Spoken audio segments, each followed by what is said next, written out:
On January 30th, 2026, the United States Justice Department did something it has never done before. It opened the vault on one of the most sensitive investigations in modern American history and pushed millions of pages into the public record all at once. Viewers watching tonight are seeing this story unfold in real time, and many are asking the same question. What is really inside the long secret Jeffrey Epstein files? And what do they actually say about some of the most powerful people in the world, including the current President of the United States, a former president, cabinet officials, a former prime minister, and billionaire business leaders? This latest release is not a leak, not a rumor, and not a social media thread. It is a formal, government-authorized document dump, ordered under federal law and carried out by the Department of Justice, which says it has now completed its legal obligation to release what it calls the final and largest batch of Epstein-related records, totaling more than 3 million pages, 2,000 videos, and 180,000 images. For anyone wondering whether this is just political chatter, there is no ambiguity on that point tonight. The Justice Department has confirmed the numbers, confirmed the scope, and confirmed that this is, in its words, the last of the Epstein files that will be made public under the statute. And within those millions of pages are references to household names: Donald Trump, repeatedly and in deeply serious contexts; Elon Musk, in emails about possible visits to Epstein's private island; Commerce Secretary Howard Lutnick, in messages that appear to contradict his own story about cutting off Epstein almost 2 decades ago; and survivors whose names were supposed to be protected, now finding themselves exposed once again in black and white government records. In this program, we are going to walk through what is actually in these files, what has been alleged, what remains unverified, and why so many of the people most directly affected say that instead of closure, this release has reopened wounds. Tonight's headline is stark and straightforward. The Justice Department has released the largest and, by its account, final batch of Jeffrey Epstein files, and those files contain thousands of references to President Donald Trump, newly revealed emails involving Elon Musk, and fresh questions about Commerce Secretary Howard Lutnick, all while Epstein's survivors accuse the government of betraying their privacy. At a press conference in Washington, a senior Justice Department official announced that the department had complied with the law that required these disclosures, stressing that the review was exhaustive and that the government did not protect President Trump or any other specific individual. The official acknowledged the intense public interest, saying there is a hunger or thirst for information that may not be satisfied by looking at the documents, a recognition that even millions of pages may fall short of what many Americans expect to learn. The department underscored an important legal point. The mere appearance of a name in these files does not mean that person has been accused of a crime or engaged in wrongdoing, and many of the claims described in the documents are unverified or based on second-hand reporting. Even with those caveats, the early findings stand out. Donald Trump's name appears thousands of times, sometimes in passing, but at least once in an FBI report memorializing a complaint by a woman identified as Jane Doe, who accused him of raping her in 1994 when she was just 13 years old, and of being raped as well by Epstein. The files also contain a list of sexual assault allegations related to Trump that the FBI compiled in August, apparently from a range of tips and reports, though the Bureau has not publicly explained why that list was created. Beyond the president, emails show Elon Musk trying to coordinate trips to Epstein's private island, even as Musk has publicly claimed he refused Epstein's invitations, and calendar entries and messages describe Commerce Secretary Howard Lutnick scheduling meetings and drinks with Epstein, and even inviting him to a Hillary Clinton fundraiser, years after saying he would never be in the same room with him again. At the same time, survivors are speaking out on camera and in a joint written statement, saying that pages are so heavily redacted that they amount to black rectangles, yet their own names and identifying details are visible. As one survivor, Jess Michaels, put it, "This is not closure and not transparency. In her view, it is incompetence and a betrayal of the very people the process was supposed to serve." To understand the significance of this latest release, it is important to look closely at what these new documents actually show. The Justice Department says more than 3 million pages, roughly 2,000 videos, and about 180,000 images have now been made public as part of what it calls the last batch of Epstein files under the law. Officials emphasized that they followed statutory requirements and a specific act of Congress directing the disclosure of Epstein-related materials with appropriate redactions to protect victims, ongoing investigations, and extremely sensitive content such as child sexual abuse images. They insist they did not shield any particular politician or celebrity. Within this enormous trove, Donald Trump's name is one of the most frequently recurring. In many instances, he is mentioned in email chains that Jeffrey Epstein sent to others, a reflection of overlapping social and business circles in New York and Palm Beach decades ago. But one FBI document goes far beyond casual reference. In that file, a woman identified as Jane Doe told investigators that in 1994, when she was 13, she was raped by Donald Trump, and that Epstein was angry Trump was the one to take her virginity, and that she was also raped by Epstein. The file notes that this woman had previously brought civil lawsuits against Trump and then dropped them, with the final case withdrawn shortly before the 2016 presidential election. Trump has denied these allegations in the past, calling them false and politically motivated. Also in the release is a list compiled by the FBI in August that collects more than a dozen sexual assault allegations related to Trump, many of them apparently submitted as tips that were never fully substantiated.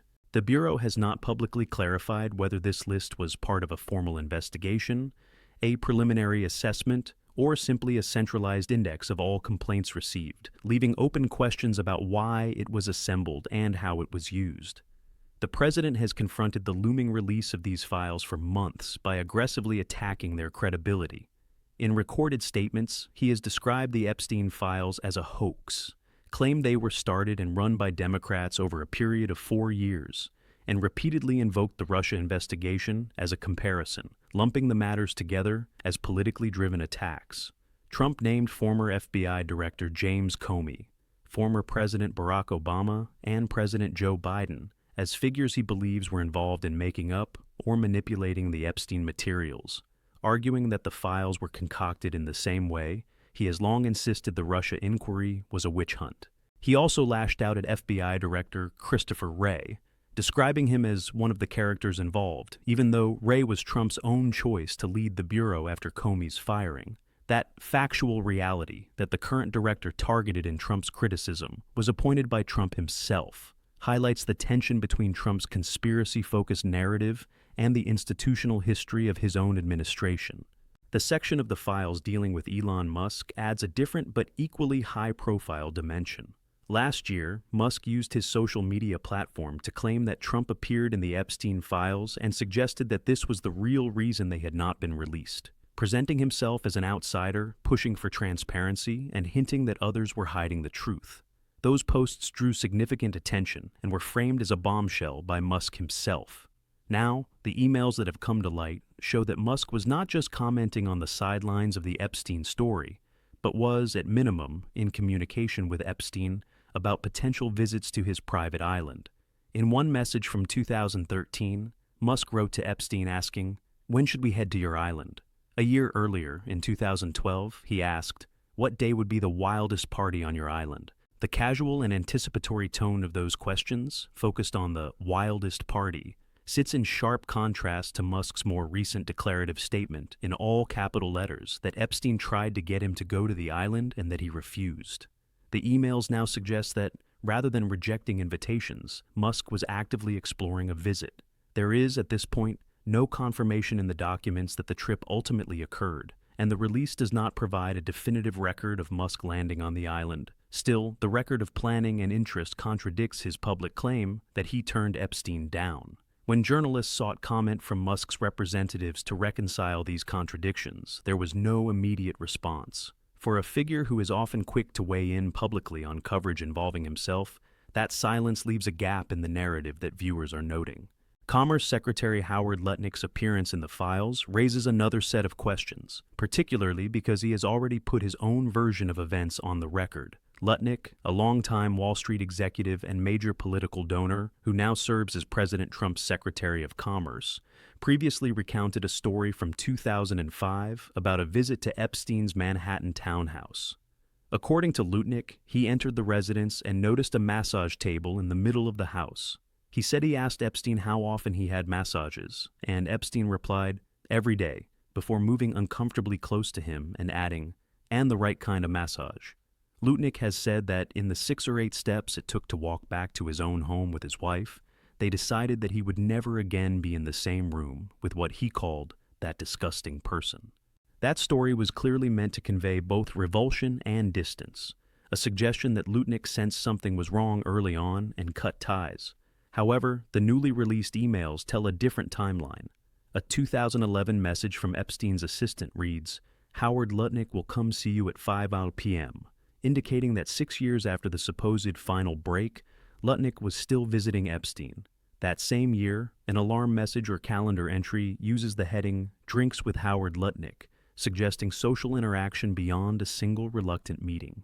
In 2015, another email from Lutnick to Epstein's assistant invites Epstein to a Democratic fundraiser for Hillary Clinton that Lutnick was hosting, an event that would have brought Epstein into a high-profile political environment, a full decade after Lutnick says he vowed never to be in the same room with him again. Asked about these discrepancies, a Commerce Department spokesperson said, "Lutnick had limited interactions with Epstein in the presence of his wife and has never been accused of wrongdoing." That statement acknowledges contact, but seeks to frame it as constrained and supervised, while leaving unresolved why Lutnick's public narrative does not match the documentary record. For Epstein's survivors, the issue is not political positioning, but the lived experience of abuse and the expectation that transparency would finally bring some measure of justice. In public comments, Justice Department officials have said they hoped the work of hundreds of men and women inside the department over the past 2 months would help bring closure to victims, emphasizing the effort that went into reviewing, redacting, and releasing millions of pages on a tight legal deadline. But many survivors say that is not what they feel tonight. In a joint statement issued by more than a dozen survivors, they argued that this latest release is being sold as transparency, but in practice exposes survivors while shielding the men who abuse them. The statement notes that survivors' names and identifying information have been left visible in some documents, while other sections that appear likely to reference alleged perpetrators or enablers are blacked out. The survivors write that they are once again being named, scrutinized, and re-traumatized, while Epstein's enablers continue to benefit from secrecy, and they describe this as a betrayal by the very process that was supposed to serve them. One of the survivors who signed that statement, Jess Michaels, appeared on air to describe what she has seen in the files. Michaels, who says she was sexually assaulted by Epstein when she was 22, brought a copy of an FBI form known as a 302, the standard report summarizing an interview with a witness or victim. The document she displayed was 7 pages long, and she said that 4 of those pages looked almost entirely blacked out. The victim's name was properly redacted, as it should be, but almost everything else was obscured. She asked a straightforward question. If the Justice Department claims there is no hidden list of men, no treasure trove of powerful names, then what is being covered on these pages? A victim's name is not that long, she pointed out. The narrative portion of a 302 typically records a victim's description of what happened, including the names and actions of alleged abusers and witnesses. In her view, if those sections are fully redacted, then the redactions are protecting someone or something beyond the victim's privacy. Her frustration deepened when she noted that in some examples, the only words not blacked out on a page were a survivor's name, leaving the victim exposed while everything else, potentially including the identities of perpetrators, was hidden. When asked how she felt hearing a senior Justice Department official talk about closure, Michaels said there was not a single bit of closure in this release for her. Instead, she described the process as the opposite of transparency, calling it incompetence and sloppy work.